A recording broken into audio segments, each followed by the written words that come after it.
Hello students, your most welcome. हम इस series में सामान्य प्रबंधन के 10,000 important one liner questions complete कर रहे हैं। ये एक नया टॉपिक है और इसमें मेन पॉइंट आपको याद रखना बहुत ज़्यादा ज़रूरी है। ये सीरीज़ आपको एग्ज़ाम टाइम बहुत ज़्यादा हेल्प करेगी रिवीजन के तौर पर। इसलिए आप अगर इस सीरीज़ को ज्वाइन करना चाहते हैं तो आज से इसे ज्वाइन कर ले और सारे ये वन लाइनर फैक्ट को अच्छे से याद कर ले। हमको पूरा पूरा तो याद नहीं होगा, लेकिन मोटे तौर पर जो जो इम्पोर्टेंट पॉइंट्स हमको याद रखना चाहिए वो इस सीरीज़ में सब कुछ इंक्लूड है। वो आपको कई ज़्यादा हेल्प कर लेगा। अगर आप इस तरह के इम्पोर्टेंट पॉइंट्स चाहते हैं तो आप इस वीडियो को या फिर इस यूट्यूब चैनल के साथ जुड़कर अपनी पढ़ाई को बेहतर बना सकते हैं और इस वीडियो के साथ कई सारे स्टूडेंट को भी जोड़ सकते हैं। चलिए आज के सारे क्वेश्चंस हम कंप्लीट कर लेते हैं। इससे पहले के वीडियो अगर आपने नहीं देखे तो प्लेलिस्ट में जाइए और इसके पहले के लगभग 3 से 4 वीडियो कंप्लीट हो चुके हैं, उन सारे वीडियो को भी देख लो। एमपीजीके के कई सारे लगभग 15 से 20 हज़ार वन लाइनर क्वेश्चंस कंप्लीट हैं। ये सारे वन लाइनर क्वेश्चन कभी बदलते नहीं है। अगर 1 साल पुराने भी वीडियो अगर आप देखोगे तो वो हमारी कॉम्पिटिटिव एग्जाम के लिए बहुत ज़्यादा हेल्प साबित होंगे। तो आप सारे वीडियो देख लो। वन लाइनर के कई सारे क्वेश्चंस यहाँ पर है जो रिविज़न के तौर पर काफ़ी ज़्यादा हेल्प करेंगे। पहला पॉइंट है, प्रबंध यह जानने की कला है कि क्या करना है तथा उसे करने का सर्वोत्तम एवं सुलभ तरीका कौन सा होगा। ये कथन किसने कहा? ये सारे स्टेटमेंट आप ध्यान से समझना। प्रबंध यह जानने की कला है कि क्या करना है तथा उसे करने का सर्वोत्तम एवं सुलभ तरीका कौन सा है। ये कथन किसके द्वारा कहा गया? FW के द्वारा कहा गया। FW के द्वारा यह कथन कहा गया। मनोवैज्ञानिक परीक्षण किस प्रकार के कर्मचारियों पर किया जाता है? मनोवैज्ञानिक परीक्षण किस प्रकार के कर्मचारियों पर किया जाता है? जिन्हें एक प्रकार का कार्य बार बार करना पड़ता है। प्रतिबल साक्षात्कार क्यों लिया जाता है? प्रतिबल साक्षात्कार क्यों लिया जाता है? ताकि पता लग सके कि आवेदक दबाव में कैसा प्रदर्शन करता है। मूल्यह्रास किस प्रकार की संपत्तियों पर हर वर्ष लगाया जाता है? मूल्यह्रास स्थायी संपत्तियों पर ज़्यादातर लगाया जाता है, हर वर्ष लगाया जाता है। न्यूनतम मजदूरी अधिनियम किस वर्ष पारित किया गया? न्यूनतम मजदूरी अधिनियम सन 1947 में पारित हुआ था। लेखांकन पुस्तकालन की कौन सी क्रिया है? लेखांकन पुस्तकालन की कौन सी प्रक्रिया है? उत्तरवर्ती। खाता बही क्या है? खाता बही खातों का एक समूह होता है। बंदरगाह श्रमिक रोजगार अधिनियम कब पारित किया गया? बंदरगाह श्रमिक रोजगार अधिनियम सन 1948 में। कार्य संबंधी ज्ञान एवं कौशल विकास करना, कर्मचारियों की कार्य क्षमता में वृद्धि करना किसका उद्देश्य है? प्रशिक्षण का। अंतर्राष्ट्रीय व्यापार में डंपिंग का अर्थ क्या होगा? वास्तविक उत्पादन लागत से कम दाम पर माल का निर्यात करना। विपणन प्रक्रिया के कितने चरण हैं?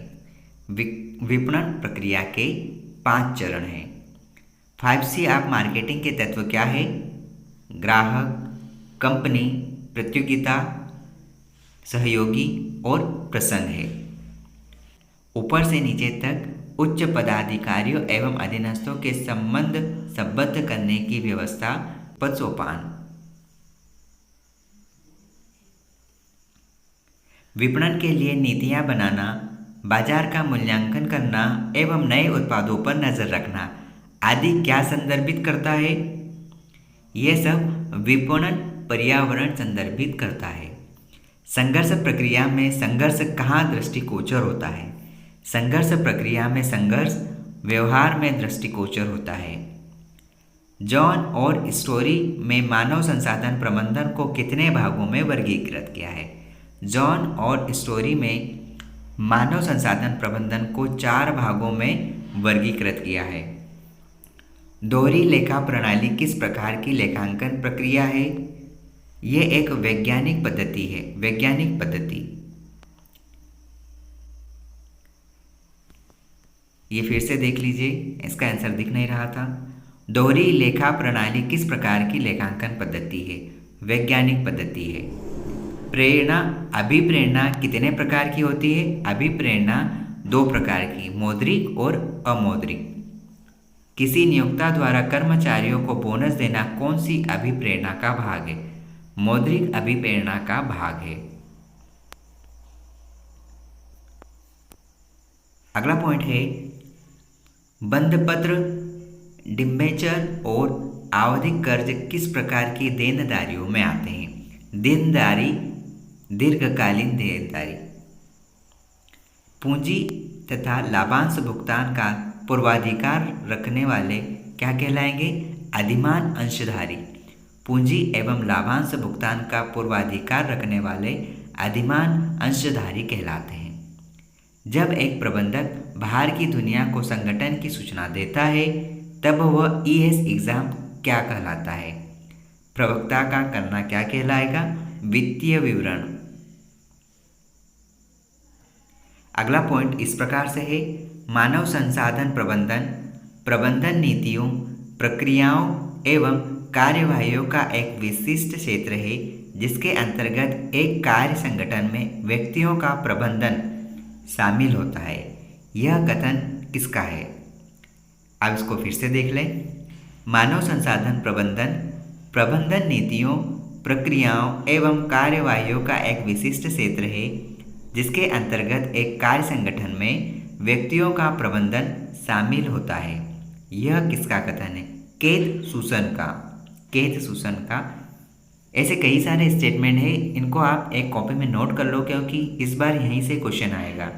ये इजी क्वेश्चन है लेकिन ये याद नहीं रहेंगे। एक उपक्रम के मानवीय तत्वों को विकसित एवं प्रतिबंधित करने की प्रक्रिया मानव संसाधन प्रबंधन कहलाती है। एक उपक्रम के मानवीय तत्वों को विकसित एवं प्रतिबंधित करने की प्रोसेस मानव संसाधन प्रबंधन कहलाती है। सर्वप्रथम प्रबंध और प्रशासन में अंतर किसने स्पष्ट किया था?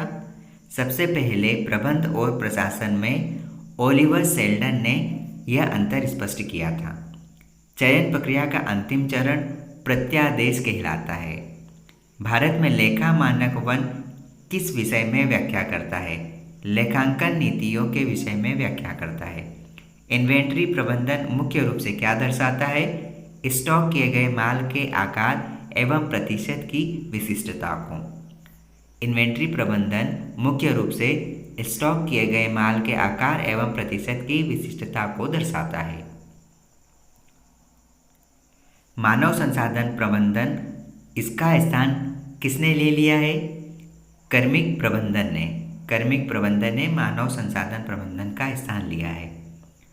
मानसिक क्रांति के लिए क्या आवश्यक है? प्रबंधकों एवं कर्मचारियों के मानसिक दृष्टिकोण में परिवर्तन। व्यक्तिगत अवलोकन क्या है? नियंत्रण का एक रूप है। प्रबंध का प्रथम कार्य क्या होगा? नियोजन, मतलब प्लानिंग। प्रबंध का अंतिम कार्य नियंत्रण। सकल कार्यशील पूंजी क्या है? सकल कार्यशील पूंजी व्यवसाय की कुल चालू परिसंपत्ति निवेशित पूंजी की आवश्यकता का सही अनुमान लगाना। विपणन की पुरानी विचारधारा के समर्थक कौन है? टांसले, क्लार्क और पाइल। सभी उत्पादनों का एकमात्र अंतिम उद्देश्य है उपभोग। ये कथन किसने दिया? सभी उत्पादों का एकमात्र अंतिम उद्देश्य उपभोग है। ये कथन एडम स्मिथ ने दिया। लेखांकन का मुख्य उद्देश्य क्या है? लेखांकन का मुख्य उद्देश्य सभी प्रत्यक्षारों को वास्तविक परिणामों से अवगत कराना। लेखांकन का मुख्य उद्देश्य क्या है? सभी पक्षकारों को वास्तविक परिणामों से अवगत कराना। प्रतिबिंब परीक्षण, स्थिति संबंधी परीक्षण और उद्देश्य सहित परीक्षण किसके प्रकार है? व्यक्तिगत परीक्षण के। विपणन की दृष्टि से वस्तु को उन सुविधाओं का पुलिंदा माना जा सकता है जो उपभोक्ता को प्रस्तुत की जा रही है। ये कथन डॉक्टर डाबर का है। बाजार अवनति, बाजार परिपक्वता और बाजार परिचय तथा वृद्धि किसकी अवस्था है? ये सब उत्पादन जीवन चक्र की आवश्यकताएं हैं। तकनीकी, मानव और विचार ये तीनों प्रबंधकों के आवश्यक कौशल है। यह किसके द्वारा पहचाने गए? रॉबर्ट के कर्ज के द्वारा पहचाने गए। तकनीकी, मानव और विचार ये तीनों प्रबंधकों की आवश्यकता का एक कौशल, ये स्टेटमेंट रॉबर्ट के लकल्स के द्वारा बताया गया। किस अवधारणा का तर्क है कि आवश्यकताओं को व्यापक रूप से उपलब्ध और सस्ते उत्पाद पसंद आएंगे? किस अवधारणा का तर्क ये है कि उपभोक्ताओं को व्यापक रूप से उपलब्ध और सस्ते उत्पाद पसंद आएंगे? विपणन अवधारणा का ये तर्क है। अगला पॉइंट है वित्तीय विवरणों से निष्कर्ष निकालना एवं प्रबंधकीय उपयोग करना क्या कहलाएगा? वित्तीय विवरण विश्लेषण कहलाएगा। वे सभी व्यक्ति जो कार्य पर लगे हुए हैं या कार्य करने के योग्य हैं क्या कहलाएंगे? जनशक्ति। शॉप मैनेजमेंट पुस्तक के लेखक F.W. टेलर है। शॉप मैनेजमेंट पुस्तक के लेखक F.W. टेलर है। अधीनस्थों का पथ प्रदर्शन एवं पर्यवेक्षक का प्रबंधकीय कार्य निर्देशन कहलाता है। निर्देशन। नियोजन का घनिष्ठ संबंध किस प्रक्रिया से है? नियोजन का घनिष्ठ संबंध बौद्धिक प्रक्रिया से है। सिद्धांत सत्य का एक आधारभूत व्यक्तित्व है जो विचार एवं कार्यक्रम का मार्गदर्शन करता है। ये जॉर्ज आर टेरी ने कहा था। सिद्धांत सत्य का एक आधारभूत वक्तव्य होता है जो विचार एवं कार्यक्रम का मार्गदर्शन करता है। ये जॉर्ज आर टेरी ने कहा था। लास्ट पॉइंट है एक बिजनेस कंपनी द्वारा इंटरनेट के माध्यम से उत्पादों का प्रचार करना ऑनलाइन विपणन कहलाता है। ऑनलाइन विपणन कहलाएगा। अभी तक 200 important one liner question complete हो गए हैं। आप इनको एक बार ज़रूर रिवीजन कर लेना। इन सारे पॉइंट से हम किसी नए क्वेश्चन को सोच समझ के सही करने की संभावना बना सकते हैं। ये एक नया सब्जेक्ट है जिसको पढ़ना ज़्यादा कठिन है, तो आप इस तरह के छोटे छोटे फैक्ट याद रखो जिसके तर्क के आधार पर कोई नए क्वेश्चन को भी आप सही करने की क्षमता रख सकते हैं। कोशिश करना पड़ेगी, मेहनत करना पड़ेगी, तभी सफलता आपको मिलेगी। All the best.